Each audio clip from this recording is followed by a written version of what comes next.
MarjorieJSpruill, Divided We Stand, The Battle Over Women's Rights and Family Values That Polarized American Politics.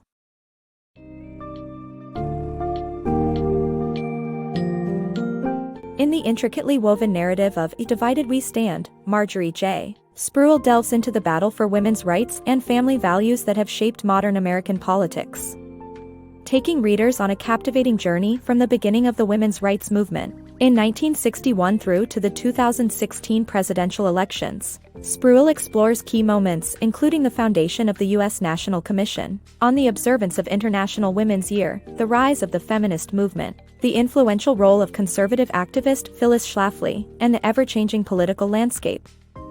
Throughout the summary, readers will be presented with a comprehensive and insightful account of the struggles, victories, and setbacks that have led to today's ongoing contention on women's rights and family values in American politics.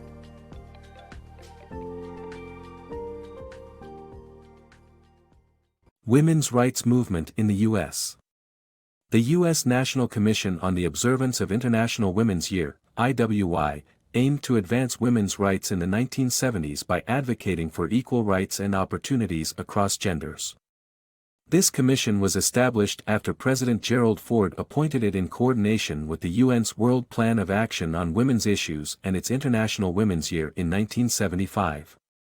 The commission identified feminist goals that would benefit the family, men, women, and children altogether. It submitted a report in 1976 recommending the passage of the Equal Rights Amendment, support for the Supreme Court's Roe v. Wade decision, skills training for divorced women, full Social Security benefits for homemakers, and greater women's participation in foreign policy. The movement had its roots in the recommendations of the 1961 Commission on the Status of Women, which called for women to participate more in public life.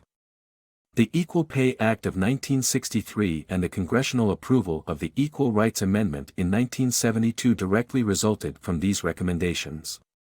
By 1967, all 50 states had women's commissions, and political activists helped move women's issues to the forefront of the national agenda.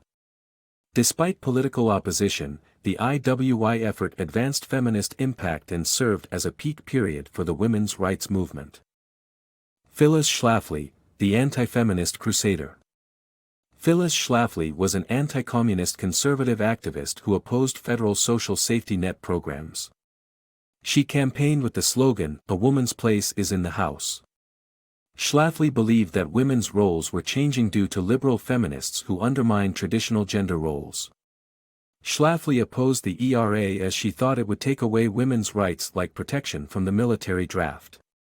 Schlafly and her allies worked to derail the IWY process and united anti-ERA and pro-life activists, appealing to fundamentalists who believed women should be subservient to men. Schlafly's coalition had stopped the momentum behind ratifying the ERA by 1975. The battle between feminists and anti-feminists on women's rights. In the 1970s, the International Women's Year, IWY, Commission proposed recommendations to ensure equal rights for women without regard to gender or color. However, anti-feminist groups, predominantly represented by non-feminist women organized by the CRC, opposed the Commission's recommendations. These groups educated their constituencies about the evils of the Commission and suggested opposition strategies, leading to disruptions, delays, and objections raised in state IWY meetings to abolish the Commission and repeal women's right to vote. Conservative forces gained dominance at the November 1977 national meeting in several states, including Utah, where more than 10,000 people were bused to the state meeting, voting down pro-ERA and pro-abortion platforms. They vilified feminist goals as those of whores, prostitutes, and lesbians, and claimed that feminists aimed to establish a one-world government under the UN. At Senator Jesse Helms's hearing, 70 conservative witnesses claimed that the IWY meetings were biased. The battle for women's rights and conservative forces' subsequent push for political power contributed to the further right-leaning of the pro-life movement. The rise and fall of IWY. The book provides an account of the National Women's Conference and its aftermath, detailing how feminists managed to push their agenda past religious conservatives and how the ERA ultimately failed to be ratified. The conference showcased feminists as normal, mainstream, and patriotic, while conservatives were portrayed as religious extremists, conspiracy theorists, and racists. The book also highlights the role of religion in the anti-ERA movement, the controversy over the pro-lesbian plank, and the media coverage of the event. The author argues that while the IWY was able to achieve some gains, the conservative backlash and political shift towards the right ultimately stalled the feminist movement. The rise of conservative women. In the aftermath of Houston, conservative women stood firm in their beliefs and fought for a new pro-family coalition, which ultimately changed the political face of America. The movement led to the shutdown of state women's commissions in 9 states, while religious conservatives worked to influence public opinion against the Equal Rights Amendment. Together, they won the support of blue-collar workers by highlighting inflation, taxation, and the erosion of traditional values caused by the federal government. The pro-family coalition rose to prominence, and feminism lost its influence, resulting in a new right within the GOP. The merging of civil rights and feminism promoted in Houston was viewed as abhorrent by white supremacists. Groups within the conservative coalition had links to white nationalism. The shift towards conservative values made it difficult for politicians to seek consensus, as such was viewed as weakness and compromise as a betrayal. Even Donald Trump, an unlikely candidate with a controversial history with women, managed to win support from Christian conservatives and lead the country. Women's political participation and women's issues. The political history of the United States presents varying trends in women's political participation and their concerns on women's issues. In the 1980 election, women overwhelmingly voted for the Democrats, contrasting the 1994 midterms where conservatives regained control of the House through the backlash of the angry white male against President Bill Clinton's policies. The GOP then led the House for 40 years, with conservative and liberal presidents implementing party preferences on women's issues. The Affordable Care Act, a significant policy milestone, enraged religious conservatives and further polarized Republican politics, and its success stood as a testament to women's participation in political discourse. The 2016 election and women's progress.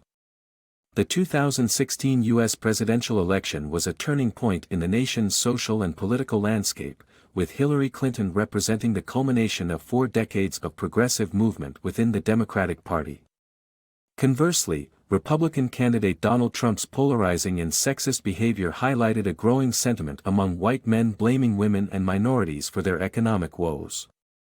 While Clinton's lead was derailed by former FBI head James Comey's announcement regarding her emails, conservative women who were wavering voted Republican, with Trump supporters exulting in his win. Despite progress, women's advances are never simple, and both conservative and feminist groups continue to stake out their positions.